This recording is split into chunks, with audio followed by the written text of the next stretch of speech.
আসসালামু আলাইকুম ওয়া রাহমাতুল্লাহ। রাতের শেষ প্রহরে রাসূলুল্লাহ সাল্লাল্লাহু আলাইহি ওয়াসাল্লাম এই ছোট্ট সহজ আমলগুলো করতেন, যাতে রয়েছে অনেক ফজিলত, অনেক সওয়াব। ভিডিওটি কোনো রকম না টেনে শেষ পর্যন্ত দেখার জন্য অনুরোধ করছি, ইনশাআল্লাহ অনেক অনেক ফায়দা হবে। সুপ্রিয় দর্শক, রাত ৩টা থেকে সুবহ সাদিকের আগের সময়টিকে বলা হয় রাতের শেষ প্রহর।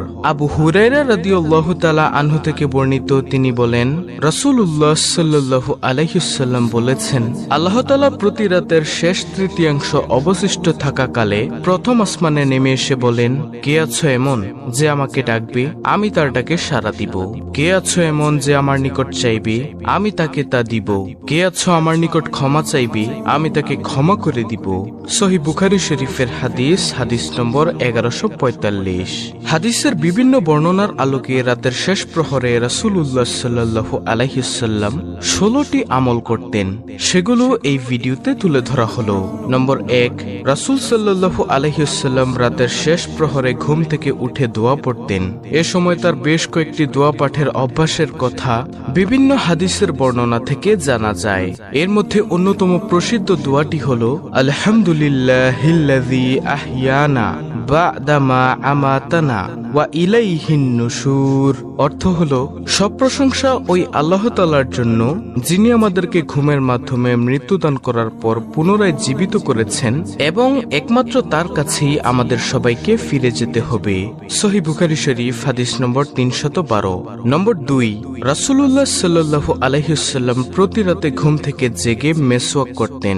ইবনে আব্বাস রাদিয়াল্লাহু তাআলা আনহু বলেন, আমি রাসূল সাল্লাল্লাহু আলাইহি ওয়াসাল্লামের সাথে একটি রাত যাপন করলাম। যখন তিনি ঘুম থেকে উঠলেন, তখন অজুর পানির কাছে গেলেন এবং মেসওয়াক নিয়ে মেসওয়াক করলেন। আবু দাউদ শরীফের হাদিস, হাদিস নম্বর 58।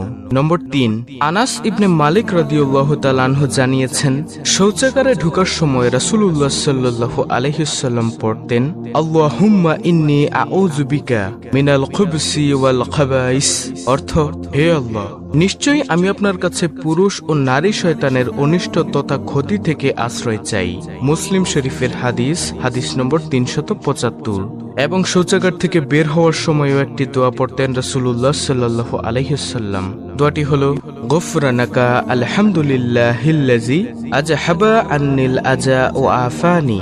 অর্থ, হে আল্লাহ, আপনার কাছে ক্ষমা চাই, সব প্রশংসা ওই আল্লাহর জন্য, যিনি ক্ষতি ও কষ্টকর জিনিস থেকে আমাকে মুক্তি দিয়েছেন।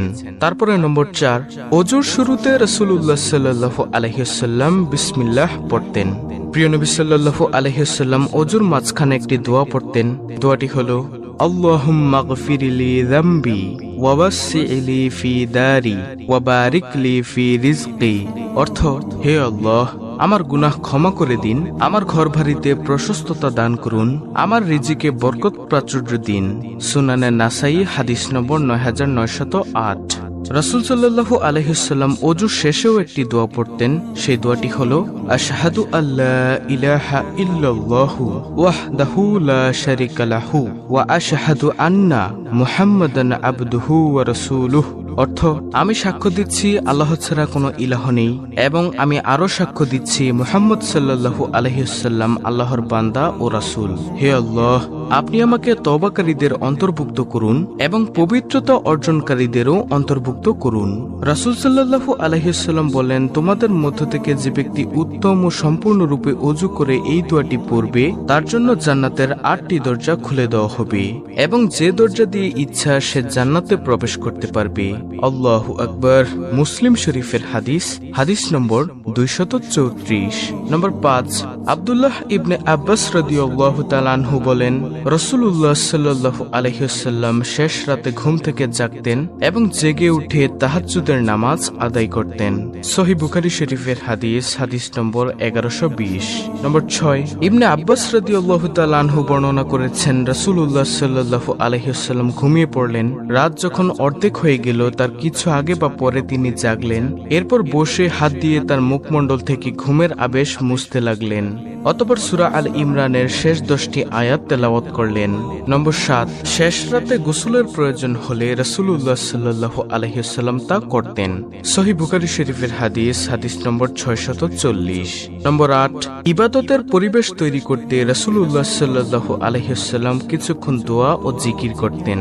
আয়েশা রাদিয়াল্লাহু তাআলা আনহা থেকে বর্ণিত, তিনি বলেন, জেগে ওঠার পর রাসূলুল্লাহ সাল্লাল্লাহু আলাইহি ওয়াসাল্লাম 10 বার করে আল্লাহু আকবার, আলহামদুলিল্লাহ, সুবহানাল্লাহ, আস্তাগফিরুল্লাহ এবং লা ইলাহা ইল্লাল্লাহ পাঠ করতেন এবং 10 বার বলতেন, হে আল্লাহ, আমাকে ক্ষমা করুন, আমাকে হেদায়েত দান করুন এবং আমাকে উত্তম রিজিক দান করুন।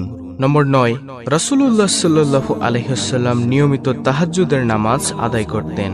আয়েশা রাদিয়াল্লাহু তাআলা আনহা বর্ণনা করেছেন, হে আব্দুল্লাহ, কিয়ামুল লাইল অর্থাৎ তাহাজ্জুদের নামাজ কখনো ছেড়ো না, কারণ রাসূলুল্লাহ সাল্লাল্লাহু আলাইহি ওয়াসাল্লাম কখনো তা ছাড়েননি।